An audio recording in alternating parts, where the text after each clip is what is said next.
This time on Legends, this La San Marco FCS has been sitting on a shelf in my basement for almost 8 years. We're just going to plug it in and turn it on because it's fine. What could go wrong? I don't even remember what this button does. Look at it, it's already up on the bench. This video is almost finished. I could have live streamed this. Shortest video on YouTube. Let's go. I'm Dave Miller, and I sell and service high-end espresso machines. Do I look a little less like a crazy person now? Specialty coffee is an adventure. It's complex, fascinating, and delicious.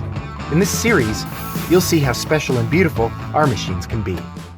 Okay, first off, I just want to have a quick word with my Patreon supporters, and I'll get to the rest of you heathens in a minute. I'm having a flash sale this month on deleted footage, $2 an hour. That's $2 Canadian, gets you a full hour of action-packed cutting room, cast-offs, camera fumbles, trips and falls, tongue twisters, and a separate audio section of wind noise, off-camera interference, deleted dithering, and all the hems and haws from all the episodes stitched back to back. That's a full 19 minutes of ums, uhs, gasps, and hiccups. Why don't you take a listen to a sample here? Oh, what's that called? And, excuse me. Harold! No! I can't even read my own handwriting.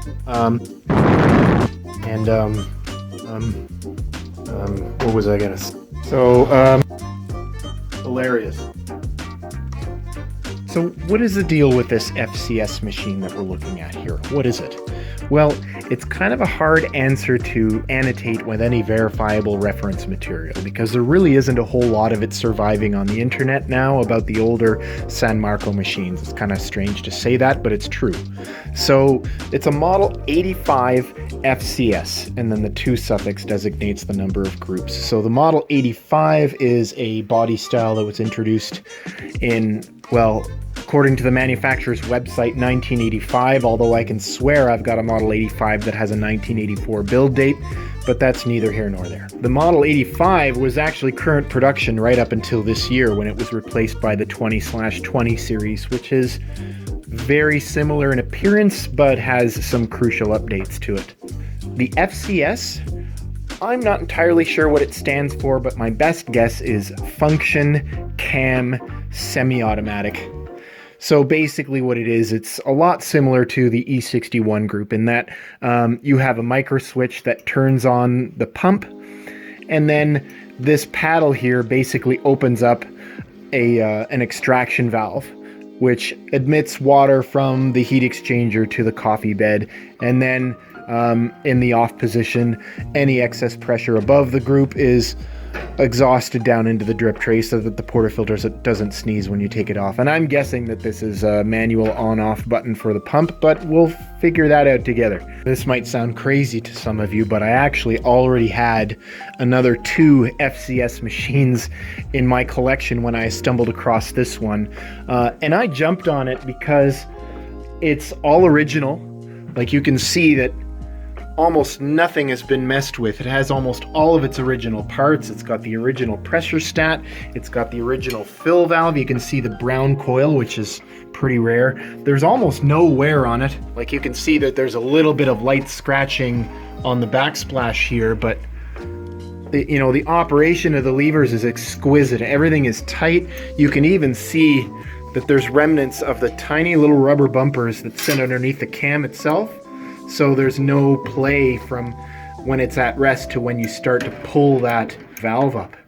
So it really was in remarkable condition, and I was able to get it at a very, very interesting price because the drip tray was missing. I'm actually borrowing one from one of my other parts machines.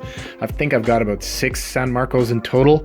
This original drain cup almost looks like it could just use a rinse, and then it'll look brand new again. If you look in the back here, you'll see that there's virtually no corrosion on the bottom of the frame, and these things always rust out there. I imagine if I threw a new clockwork inside of that gauge that it would be indistinguishable from a new one. So we'll probably do that because it really does have a really nice script in there, and I don't think the new machines have that. They certainly don't have this black button on the glass. Oh, and I almost forgot to mention it has a build date of 1990, which would make this 30 years old. Now, look, I did give this a quick once-over to make sure it doesn't kill me, but beyond that, your guess is as good as mine.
So I hooked the plug into the receptacle and then turned the breaker on just for safety's sake.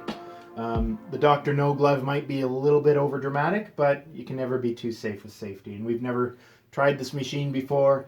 According to the previous owner, it was one of the chattels left over in the restaurant that they took over the lease from, so God knows how long it sat before I got it.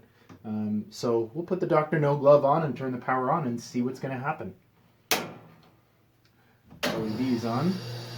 Autofill is working, pump's coming on. Always a good sign. Now let's see whether it stops. I'm just watching the sight glass here. You probably can't see it. And now we wait. Just going to wait for the thing to come up to temperature. And fun fact, for those who are not familiar, this button here is actually a light to illuminate the sight glass. Well, as you can see, this vacuum breaker is just loving life, but that's no surprise. What is a bigger surprise is that there's no leaks anywhere else on the machine. It's completely watertight. Well, we made it. This 30-year-old La San Marco that's been shut off for at least 8 years that I know of, and possibly many years longer than that, is up to full operating temperature. So, what have we learned here? This original pressure stat needs a little bit of help. The contacts are burned and pitted. I've probably got another metal cover that's not all bubbled up like this, but it does have the factory assembly line markings on it. The group jets are plugged with scale, and they sit in the small space between these two flanges, so you actually have to pull the group off in order to access it. I just can't get enough of this. That is just so cool. Such a neat little detail, and so nice that it actually works. Ay caramba.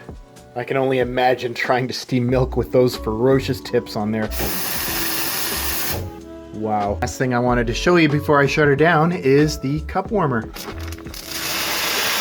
What do we mean by well preserved? Well, I'll show you some of the other San Marcos in my collection. This one here is the oldest, and as you can see, it does indeed have a build date of 1984. Trying to get that to focus. There you go. Now you can see it. And it has the paddle surround bezels and markings that are a lot more reminiscent of a Model 80 than an 85. And it's pretty rare. I really enjoy it, although it's not as nice. Here is the other Model 85 that I have. It's a 1988 build date, and I bought it off of a parts supplier that had this sitting very close to the acid dip tank, so you can see that all the stainless steel has been corroded, and obviously a lot of parts are missing. It looks worse than it actually is because the covers are off, but this one's just been hammed, right? Like, everything's bent, you know, everything's crooked. All the parts are worn out. Steam valve here is missing. This drip tray has been over tightened. I only bought it for parts, and of course the control board's missing too.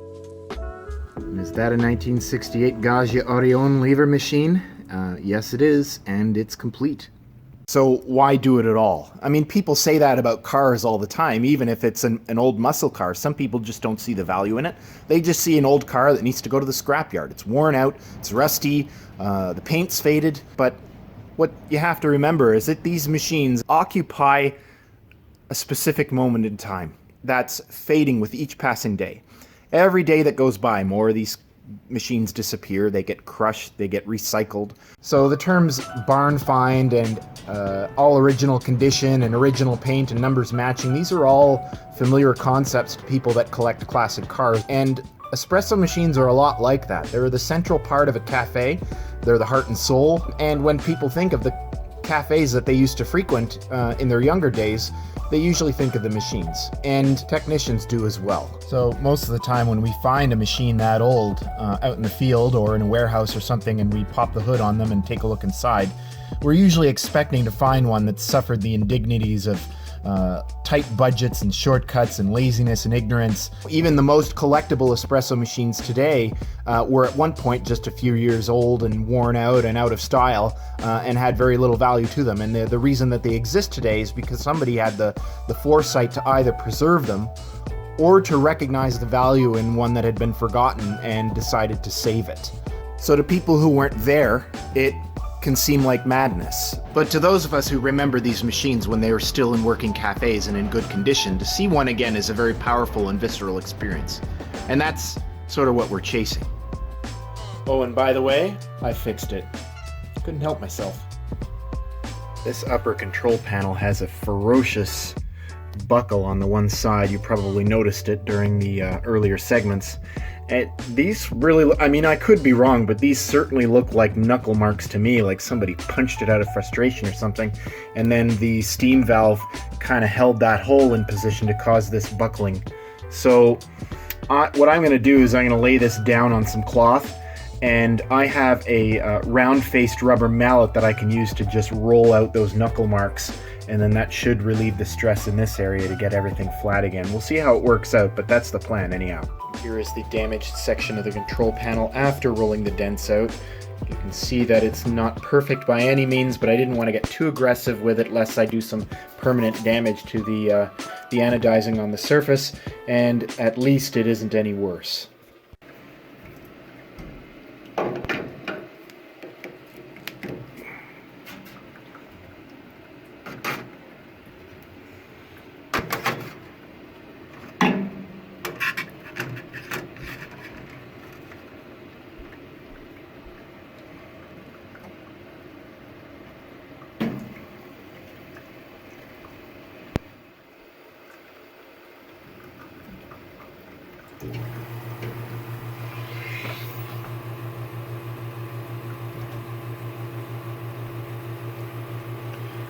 First cup of coffee this machine's made in a very, very long time.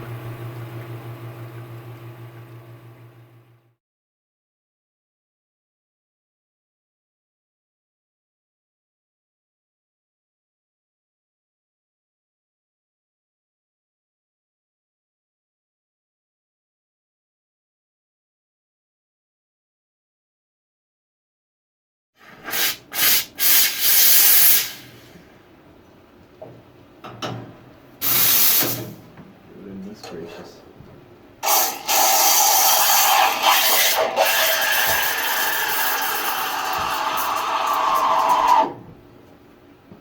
Man. Guess we're having a dry cap. So, to new life for old machines, preservation before restoration, and to all things done well. Cheers, friends.